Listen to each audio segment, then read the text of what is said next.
Бүгінгі таңда қажетті ақпаратты ғаламтордан табу тез әрі қолайлы. Дегенмен, ғаламтордан керекті мағлұматты іздегенде арсыздық пен пайдасы шалған ақпаратқа толы жарнамаларға жолығып жатамыз. Бұл бейнебаянда ғаламтор желілеріндегі жарнамалардан қалай оңай құтылуға болатынын үйренеміз. Егер Google Chrome браузерін қолданатын болсаңыз, алдымен 3 нүктеге басыңыз.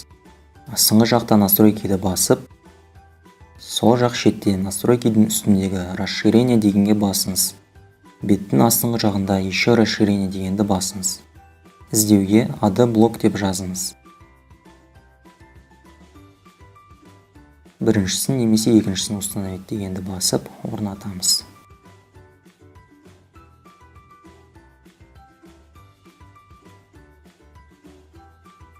Firefox браузерінде де жарнамадан құтылу өте оңай. Алдымен оң жақ шеттегі 3 сызықты басып, дополнение дегенге өтеміз. Получить дополнение дегенді басып, посмотрите больше дополнений дегенге басамыз. Іздейтін жерге AD-блок деп жазамыз. Бұл жерде біріншісін добавить сөзіне басу арқылы орнатамыз.